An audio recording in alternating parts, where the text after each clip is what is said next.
Le journal à la présentation, James Katamboa. Bienvenue à toutes et à tous et merci de rejoindre nous pour cette session d'information.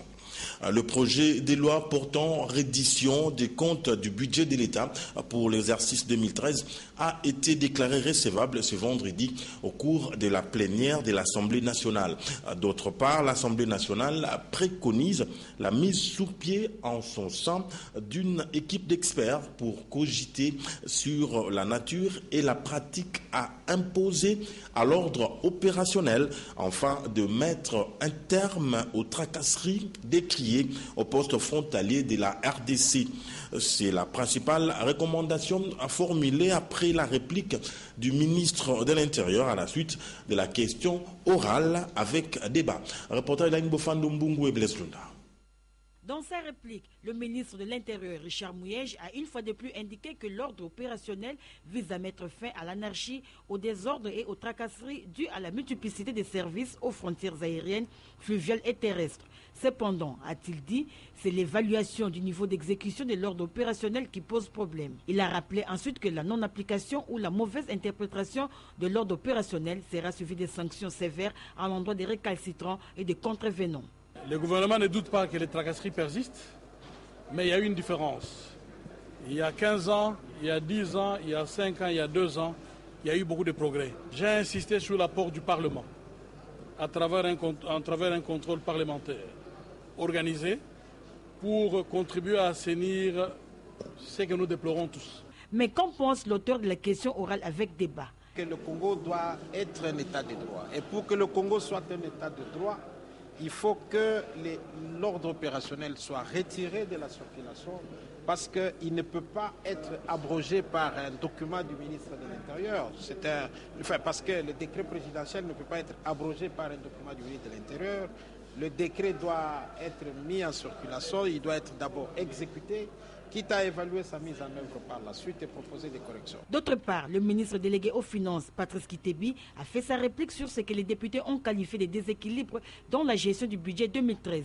Il s'agit notamment de l'incapacité du gouvernement à mobiliser les recettes et l'écart observé entre les prévisions et les réalisations budgétaires. À en croire les élus, le membre du gouvernement n'a pas du tout convaincu, ce qui a été à la base de la suspension momentanée de la plénière.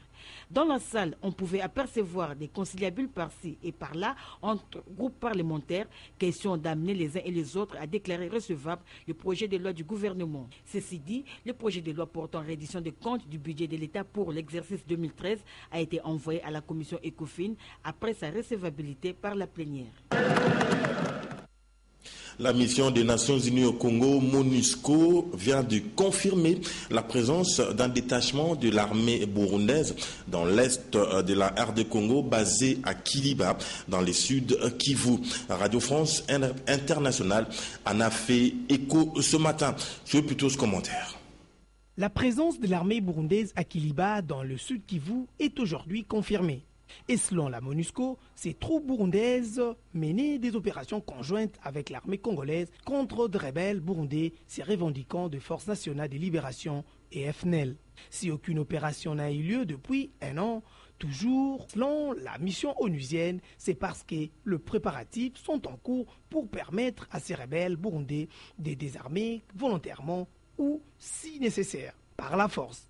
La mission onusienne en RDC a finalement confirmé cette information après plusieurs dénonciations faites par la société civile locale, mais régulièrement démenties par les sources officielles. Les interventions répétitives des armées des voisins de l'Est dans notre pays au motif de traquer leur rébellion armée ne sont pas de nature à rassurer les Congolais. En marge de la 69e Assemblée générale des Nations Unies tenue récemment à New York, la ministre du Genre, Famille et Enfants, Geneviève Inagosi Kassongo, a représenté le gouvernement congolais à une importante réunion sur la lutte contre les violences sexuelles en période de conflit. Africa Mujinga.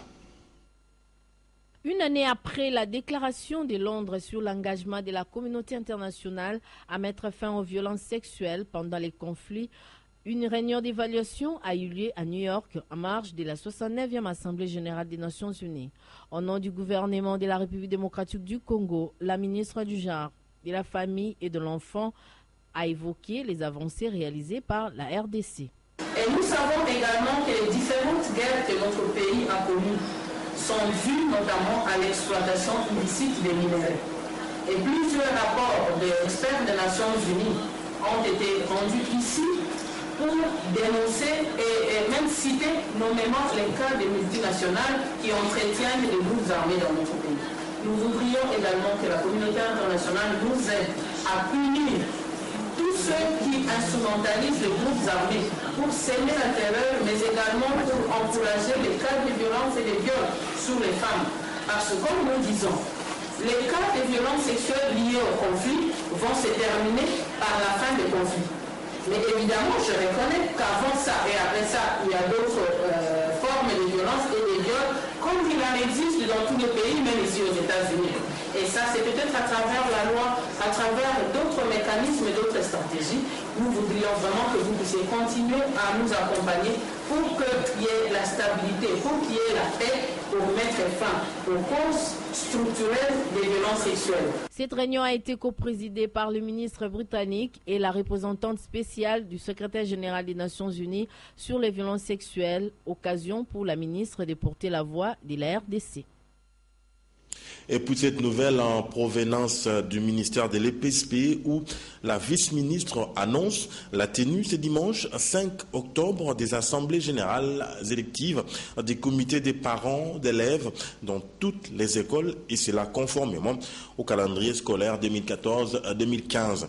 Maggie Roy-Kabouba demande ainsi aux parents d'élèves de se pencher sur les questions relatives aux frais scolaires, aux fournitures et aux uniformes conformément aux arrêtés ministériels et des gouverneurs. L'USAID Eastern Congo et Lima World Wharf ont organisé une conférence à l'intention des Chevaliers de la Plume en la salle de réunion de Lima Ngalema, c'est 2 octobre 2014. Il a été question de sensibiliser les journalistes sur la journée mondiale de la contraception. Par là, il faut bien comprendre les problèmes et les objectifs du millénaire pour le développement. Willy Kacha, reportage.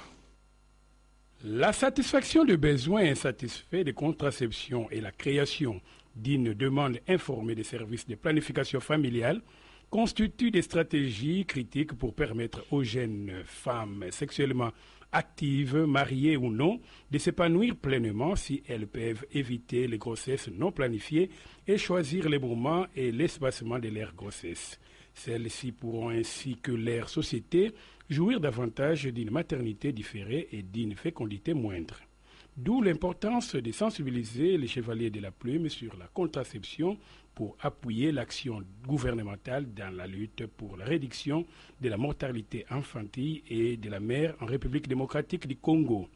Selon les statistiques de Lima et l'USAID, 46 millions de grossesses se terminent chaque année par un avortement, soit 20 à 25% de toutes grossesses au niveau mondial. Presque 22 millions d'avortements sont pratiqués chaque année dans des conditions précaires, dont plus de 95% dans le pays en développement. Dans le monde par ailleurs, chaque année, 5 millions de jeunes filles entre 15 et 19 ans avortent. 36% des adolescents n'utilisent pas des méthodes contraceptives lors de leur rapport sexuel. Les orateurs du jour ont, au cours de cette conférence organisée ce jeudi 2 octobre, dans la salle de réunion du bureau de Lima, insisté sur les risques que courent les jeunes garçons et filles en ayant les rapports sexuels non protégés et particulièrement sur les IST et le VIH-Sida.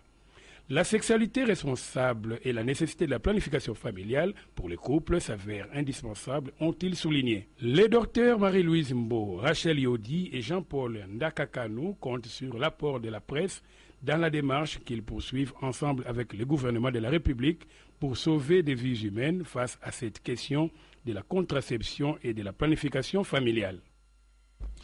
Au procès opposant les journalistes Kaindo Christian du journal Rafiki à l'honorable Mbedou Christian au tribunal des grandes instances de Butembo, l'affaire a été prise en délibéré le jeudi 2 octobre. Notre correspondant Merveille Kakoulé nous donne les détails à ce sujet. Il a été joint au téléphone par Patrick Borel-Mouketi.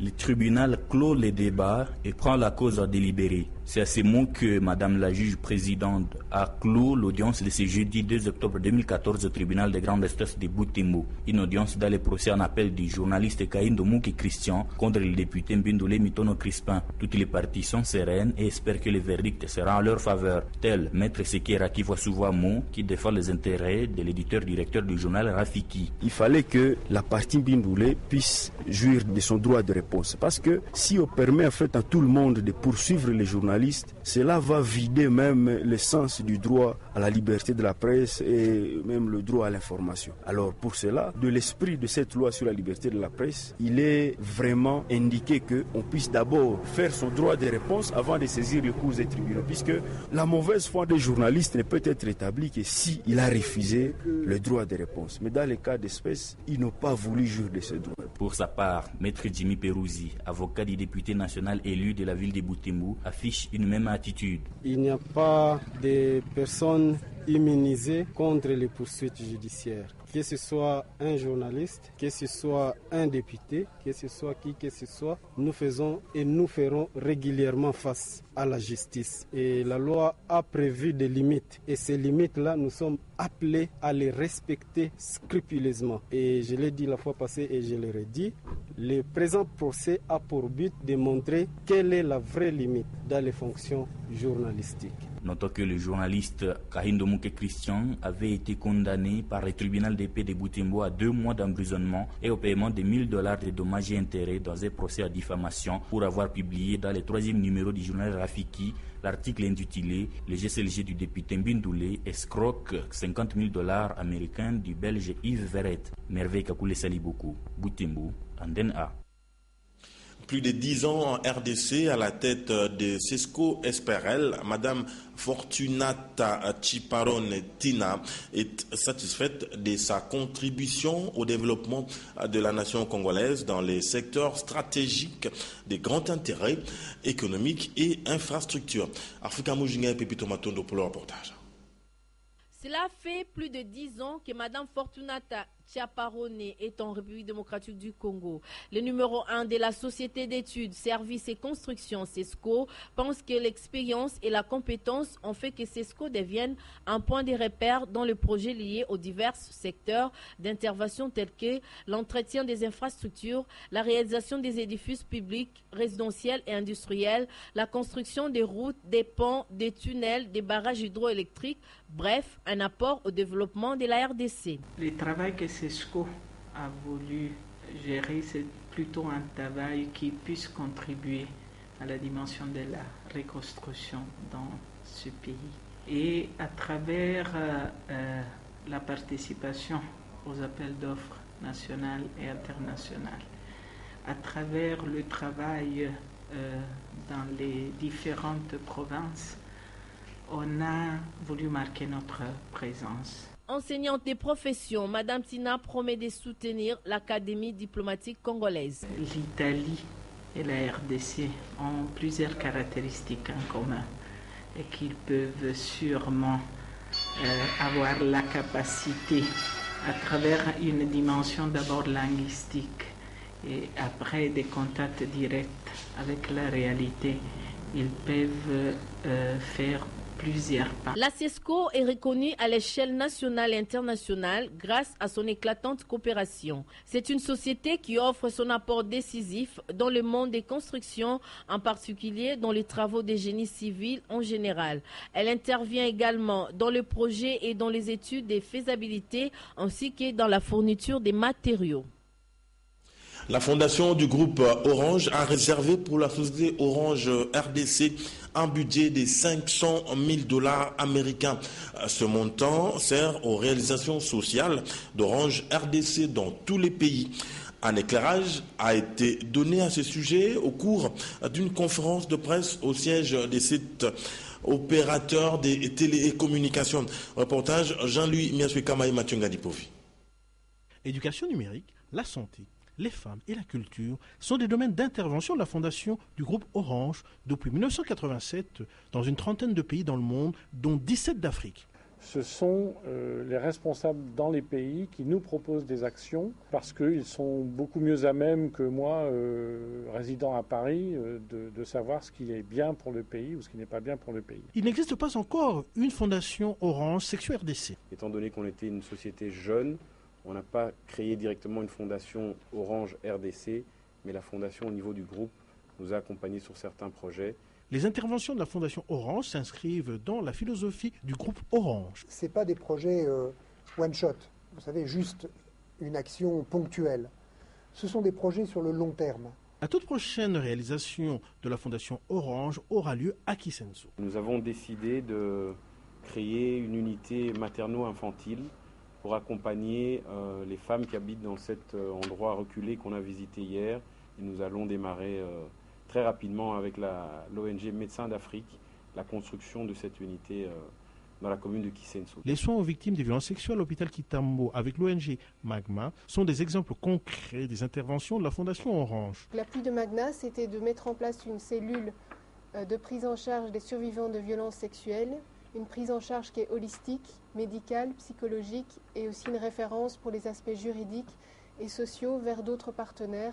Mais ce qui compte le plus dans toutes ces réalisations, c'est l'appropriation par les bénéficiaires de ces projets sociaux. Un des facteurs essentiels sur la qualité d'un projet, c'est bien sûr les personnes qui vont le mettre en œuvre, c'est la capacité à la population à accepter ce projet et à le prendre en charge. Grâce à la fondation du groupe Orange, Orange RDC peut remplir pleinement sa responsabilité sociale d'entreprise. Carole Aguito Amela, administrateur délégué de la SONAS, tient à atteindre les sinistres zéro. Elle a instruit la paye de 150 dossiers sinistres à l'espace jeudi sinistre de Limité 7e rue. C'est 2 octobre 2014. Reportage à Willy Kacha. Plusieurs agences de la Société nationale d'assurance ont pris d'assaut l'espace jeudi sinistre de Limité 7e rue ce 2 octobre pour honorer leur engagement avec les victimes des cas des sinistres. Pour ce jeudi, la paye de 150 dossiers sinistres s'est effectuée à la grande satisfaction des bénéficiaires. On a payé sans problème. Donc c'est une question de respecter la procédure. Donc du début de la fin de la procédure, dès que vous respectez, au moment opportun, la SONAS va vous appeler pour vous payer. Je demande à tous les sinistrés ou à tous ceux qui sont victimes d'accidents, qui savent que les véhicules sont assurés, de déclarer au délai leur accident pour qu'un jour, qu'ils puissent être payés comme mon client.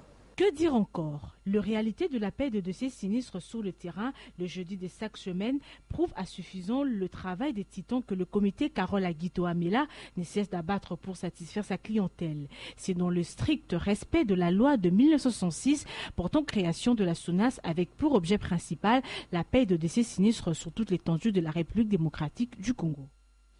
Du 27 au 30 décembre prochain, Kinshasa, la capitale de la RDC, va vibrer au rythme de la première édition du Festival international d'opéra. L'annonce a été faite au cours d'une conférence de presse animée par le président de la plateforme Afrique Opéra, Clovis Makabou. Reportage signé José Moussangana.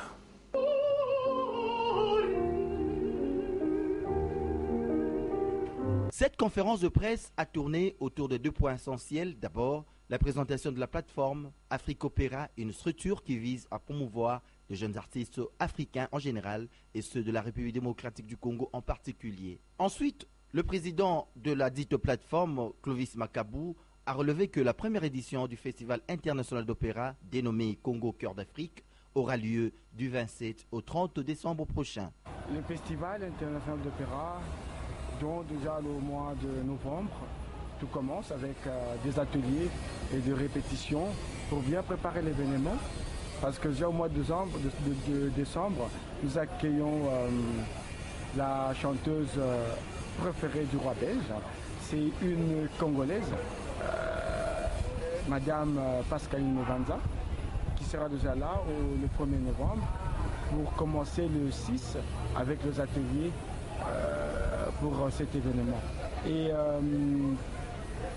tout ce que nous lançons aux partenaires, c'est de venir aussi prêter main forte pour la promotion de cette jeunesse. Il y avait une jeunesse, cette jeunesse qui se dévoue à faire plaisir aux Congolais et la fierté de notre pays dans cette musique classique qui est l'opéra. Entre-temps, d'ici jusqu'à décembre, il sera organisé dans différentes communes de la capitale des prestations afin de faire découvrir la plateforme et susciter les goûts de cet art qu'est l'opéra dans le chef de Quinois. Lancement officiel de l'espace laïcité de la commune de Bandalungwa ce mardi 30 septembre. Le but est de faire de ces cadres un lieu d'échange citoyen sur des questions qui touchent aux réalités sociales afin d'y apporter comme solution des valeurs laïques telles que la tolérance, l'égalité et l'humanisme. José Moussangana et Gédéon Lukumwena. La Maison de la laïcité de Kinshasa a procédé au lancement de l'espace de laïcité dans la commune de Bandalungwa. Le but est de contribuer à la promotion et à la défense de la culture et des valeurs laïques dans la capitale. Une fois par mois, les résidents de cette commune vont échanger sur des valeurs laïques.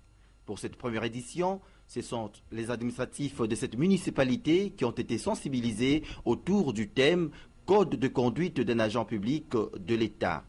Il y a eu plusieurs interventions sur la paix, l'unité, la réconciliation, le phénomène enfant sorcier et l'observation du code d'éthique professionnelle. Après les agents d'administration de la dite commune, ce sera le tour prochainement des défavorisés, des enseignants, des élèves, des étudiants, des chefs du quartier, bref, des acteurs de la société civile de cette municipalité.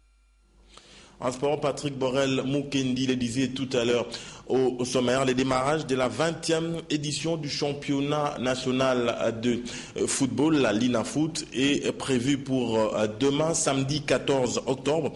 L'annonce a été faite par le président de la Linafoot, Simon Kayoyo, aujourd'hui au cours d'un point de presse. Papi Katachi. Pour cette 20e édition, le championnat d'élite congolais, la Ligue nationale de football, affiche complet, avec 20 clubs répartis dans 2 groupes de 10. Face à la presse ce vendredi à son siège, le président de la Ligue nationale de football est revenu sur les dispositions réglementaires de cette saison. Nous passons de 16 à 20, alors on a dû regrouper les équipes en poule A et poule B. Cette fois-ci, il n'y a pas eu de tirage au sort, parce que le nombre d'équipes a augmenté. Et si on faisait les tirages au sort, ça suppose que les équipes aller se déplacer dans tous les sens et ça pèse lourd sur les équipes en ce qui concerne le coût des déplacements au club, de signer des contrats avec les joueurs et avec les staffs techniques. Aucune équipe ne peut s'opposer à la retransmission de matchs dans la mesure où les conditions techniques sont réunies pour la retransmission des matchs. Dès ce samedi, dans le groupe A, on va retrouver l'FC Lumbashi Sport Kapako, Sa Majesté Sangabalende US Chikunku. Le dimanche, le TP Mazembe reçoit l'AS Bantou et l'OC Mungano accueille Saint-Éloi Lupopo. Dans le groupe B, le samedi 4 octobre, Shark et Lima d'Inclementin à Pembe Rojolu. Le dimanche 5 octobre, FCMK Makiso avec Club RCK, AS Nika Groupe Bazano. 2 jours durant, soit du 1er au 2 octobre, les responsables des clubs d'élite de football de la RDC ont suivi le séminaire licence CAF à la FECOFA, un témoin de l'événement à Papi Katassi. Durant 2 jours, dirigeants de clubs ainsi que gestionnaires des installations sportives en RDC ont été à l'école du savoir avec l'organisation par la Fédération Congolaise de Football Association du séminaire en matière d'octroi des licences CAF au club de football. Un véritable enseignant, professeur Omar Constant, a évoqué les critères qui entrent en droite ligne en matière d'octroi de la licence CAF, à savoir critères sportifs, administratifs et personnels, juridiques et infrastructures. Il faudrait impérativement que le club, c'est-à-dire le candidat à la licence, l'association nationale, la société à objet sportif, qui est propriétaire du club, qui est le candidat à la licence, doit présenter, nous avons deux critères impératifs, les impliqués aux infrastructures, doit présenter un contrat qui détermine, qui reprend clairement que tous ces matchs qu'il jouera dans tel stade. Tout compte fait, au-delà de ces séminaires, la Confédération africaine de football prévoit d'organiser un autre avec un panel de ses techniciens pour intérioriser davantage ces concepts licence à CAF en RD Congo.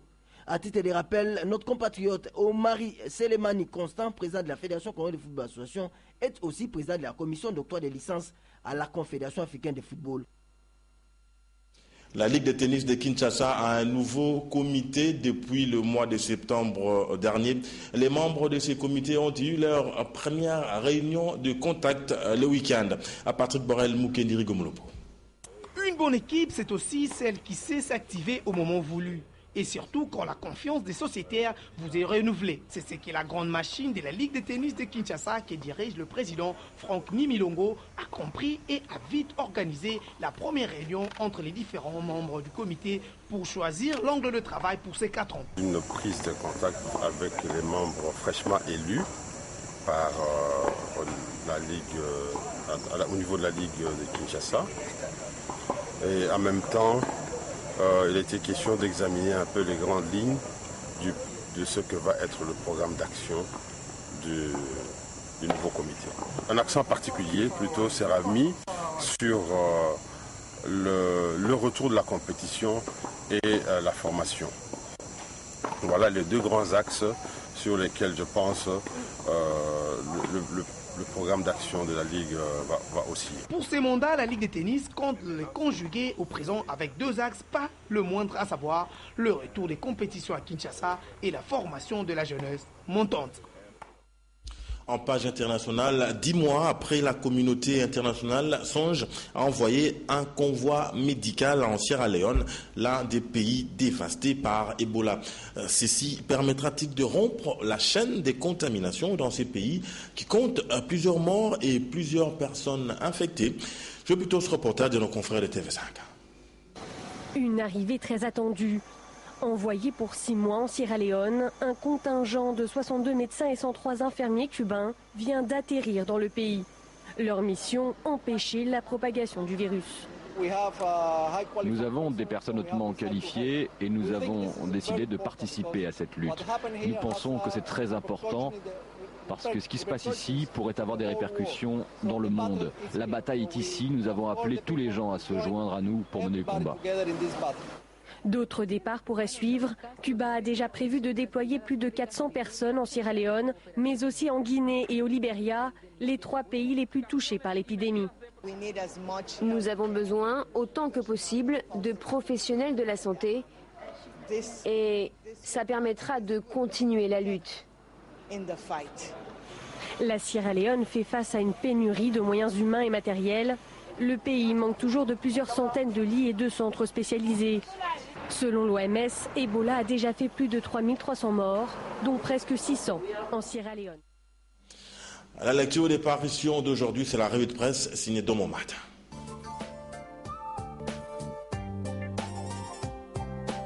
Bonsoir. Présence de troupes burundaises sur le sol congolais. Révision constitutionnelle. Détournement de l'argent destiné à l'opposition. Mort du sergent-major Ngwabou, chauffeur et témoin clé dans le procès du général Mamadou. Tels sont les sujets abordés par la presse quinoise. Avec la mort du témoin clé, note la relance, une impasse totale est envisageable dans le procès Mamadou Ndala. Le sergent est en effet mort à Beni le jeudi, après avoir comparu la veille pour la première fois à l'ouverture du procès des assassins de l'ancien commandant du 42e bataillon de commando de l'armée congolaise. D'où vient alors, s'interroge Forum des As, cette mort très mystérieuse? Roger Kitebi, ministre délégué en charge des finances, répond ce vendredi. L'engagement économique de Berlin en RDC dépend d'un cadre politique fiable. Pour ce faire, son ambassadeur Wolfgang Manig invite les autorités congolaises à respecter la Constitution du 18 février 2006. Berlin déconseille donc toute révision de la Constitution. Information relayée par la Prospérité. De son côté, la Percée Plus souligne Matata chasse Kabila du pouvoir. Selon le journal, Matata aurait plongé le président Kabila dans l'échec pour faire sortir son propre succès auprès des Occidentaux. L'homme de la macroéconomique commente-t-il qui essaie de donner l'impression de bien assumer ses responsabilités bloquerait en réalité la bonne marche de l'État. Fin de cette revue de presse. Merci de l'avoir suivi et à demain. Fin de ce journal. Merci de l'avoir suivi. Patrick Borel Moukendi qui en était le chef d'édition me charge de vous souhaiter un excellent début de week-end. Bonsoir.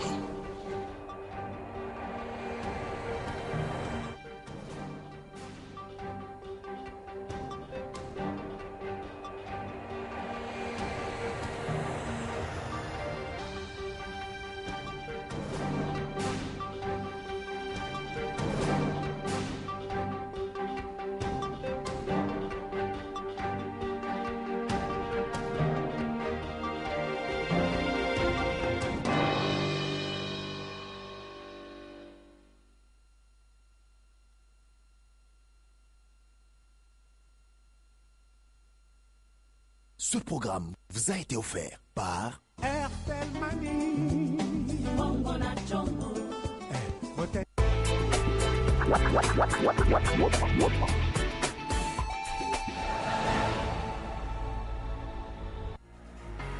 Le centre commercial ultramoderne de l'Empire vous offre une sélection pointue